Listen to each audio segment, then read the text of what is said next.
اب 5 راتوں کا عموماً زائرین کو اسٹے مل جاتا ہے وہاں پر، 3 دن کا تو ہے ہی ہے امام کی وصیت کے حساب سے. تو وہ جو میزبانی ہوتی ہے آپ کے خیال میں یہ صرف پانی اور کھانے سے ہوتی ہے؟ ایک آفاقی رزق ہے کربلا کے اندر. میری بہن ہیں اور ان کا میں نام فخر سے لے سکتا ہوں، برٹش کاؤنسل میں ہوتی ہیں سیدہ گل زہرا رضوی صاحبہ، اور وہ ایسی مومنہ ہیں جیسا ایک مومنہ کو ہونا چاہیے. اسلام آباد میں ہوتی ہیں، برٹش کاؤنسل میں بھی کام کر رہی ہیں، اور ایسا مومن مولا چاہتے ہیں، امام کو چاہیے. مومنین کے لیے برانڈ بنائی ہے خواتین کے لیے کہ وہ برقعے اور حجاب بنا کے اپنا گزارا کر سکیں. برانڈ بنا دیے وہاں پہ بنت کے نام سے. اب یہ نہیں سمجھے گا میں ان کی پروجیکشن کر رہا ہوں. انہوں نے ایک تحریر لکھی تھی بہت اچھی، ذاکرہ اہل بیت ہے، مفکرہ بھی ہیں، مولا جسے نوازنا چاہیں. انہوں نے کربلا جا کر پورا رمضان کیا، روزے رکھے ہیں. کہتی ہیں مجھے اس پیاس کو محسوس کرنا تھا. کہا کربلا، انہوں نے جملہ دیکھیں کتنا گہرا جملہ ہے جس سید زادی پہ میرے مولا نے اپنے افکار کو ظاہر کیا. کہا Karbala is the other part of the universe. Karbala کائنات کا کوئی اور حصہ ہے. کربلا میں جب دھوپ آتی ہے حرم کے اندر لگتا ہے کہیں اور سے آتی ہے، وہ فضائیں کوئی اور فضائیں. سبحان اللہ. انہوں نے اس پوری کیفیت کو بیان کیا ہے. اللہ کرے کبھی موقع ہو ان کے ساتھ یا نشست کا موقع ملے، بہترین شخصیت کے مالک ہیں. تو یہ ایک زائر کی کیفیت بتا رہا ہوں. مہمانی صرف کھانے پینے سے نہیں ہے، بے شک ایسا ہی ہے. اس کی فضائیں. ارے آپ چھوڑیے، آپ زیارت کر کے آئیں، کتنے لوگوں نے آپ کے ہاتھ چومے ہوں گے. سندھ میں اندرون سندھ زائرین پیروں سے آ کے لپڑ جاتے ہیں، چہروں کو بوسہ دینا شروع کر دیتے ہیں. کیوں؟ کیا کیا ہے ہم نے ایسا؟ ارے حسین کی زری کو چھو کے آئے ہو، اس سے بڑھ کے کیا کرو گے؟ یہ ہے رزق. یاد، کربلا ایک طرز فکر کا نام ہے. طرز فکر کرنا. یزیدیت ایک طرز فکر کا نام ہے.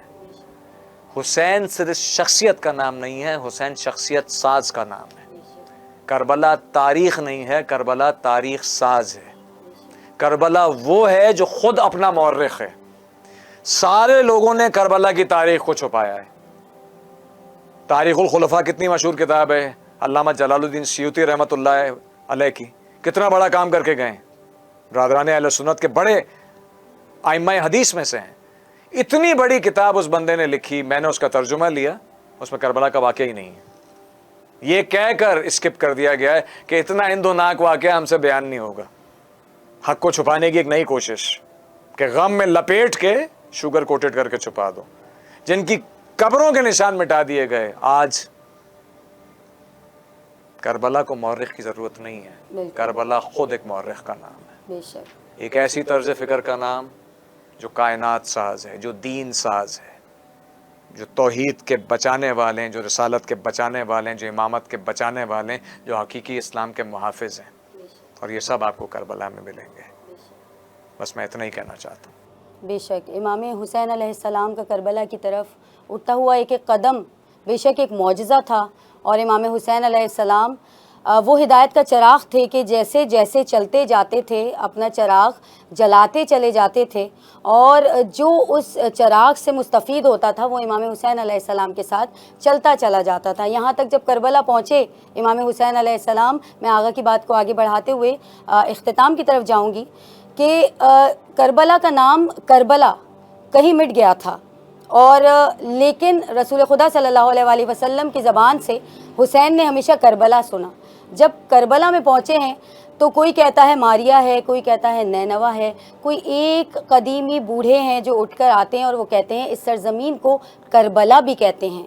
کہ مولا حسین تاریخ میں یہ لکھوانا چاہتے تھے کہ جب سامنے والے نے کہا یہ کربلا ہے تو میں نے وہاں پر اپنا قدم رکھا اور اپنے قیام حسینی کو وہاں لگا دیا. اسی حقائق کو مزید آگے بڑھائیں گے اپنی اگلی نشستوں میں انشاءاللہ. پروگرام کربلا اور یزید ڈپلومیسی کے ساتھ ہم دوبارہ آپ کے سامنے اگلی نشست میں حاضر ہوں گے. اجازت دیجیے اپنی ہوسٹ سیدہ مونا کاظمی کو. اللہ حافظ و نگہبان. قائم کے دم سے آج بھی